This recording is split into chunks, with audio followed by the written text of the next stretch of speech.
There are moments in life, not rare, not fleeting, but thunderously repetitive, when everything you try to hold together starts falling apart like grains of sand, slipping through tightly clutched fingers. And lately, it feels like I've been standing on the edge of something intangible, watching the foundation of my carefully planned life slowly crumble with every passing decision, every failed opportunity, every misunderstood conversation. And in this whirlwind of confusion, disappointment, and internal restlessness, I've come to believe that perhaps, just perhaps, the answers lie not within, but above. Astrology, often dismissed as pseudoscience by the pragmatic, is suddenly the only thing that seems to make sense when logic has run dry and emotional resilience feels dangerously thin. I've started looking to the stars not just for inspiration, but for survival, for guidance, for signs, for patterns in chaos. As a Gemini rising with a Scorpio moon, my chart has always hinted at inner duality, at war between emotion and logic, passion and detachment. It's funny, or tragic, how accurate that really is. And recently, with Pluto's retrograde in Aquarius, which began in May 2025, everything that once felt solid, relationships, ambitions, my sense of direction, has been dragged into the shadow realm for evaluation. Astrologer Chani Nicholas once said, "Pluto doesn't destroy you, it strips you of illusions. What remains is your truth." And right now, that truth is uncomfortable. I've always tried to be the architect of my own fate, wake up early, build routines, set goals. But no matter how many vision boards I make or self-help books I devour, I've noticed this consistent loop of getting stuck just before the breakthrough. It's not laziness, it's not fear, it feels like misalignment. And it turns out that might be exactly what it is. Energetic misalignment between who I think I should be and who the universe is desperately trying to force me to become. Take Selena Gomez, for instance, a Cancer sun, known for her emotional authenticity and vulnerability. In a 2023 interview with Rolling Stone, she confessed, "I felt like I wasn't good enough, that I couldn't do enough, I couldn't be enough, I didn't feel like I mattered."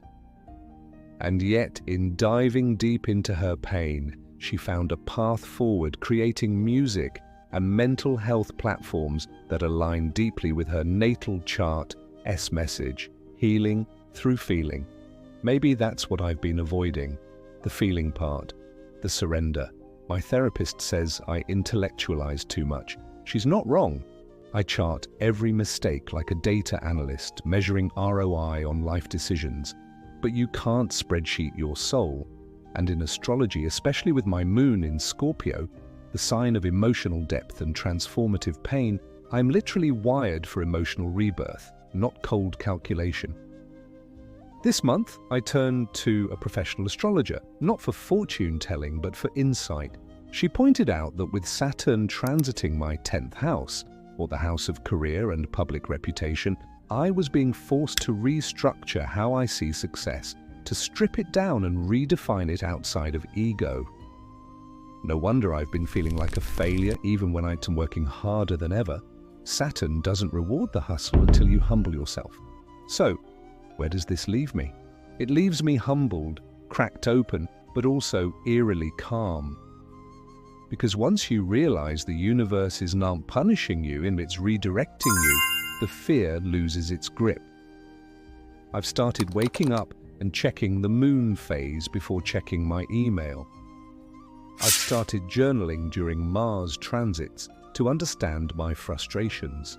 I'm learning to embrace Mercury retrograde, not as a disaster, but as a cosmic reset. Actor Timothée Chalamet, a Capricorn sun with strong Saturn influence, once said, "You're always one choice away from a different life." Maybe the stars don't control us, but maybe they offer us a map, not of destinations, but of energy flows, of friction points, of timing.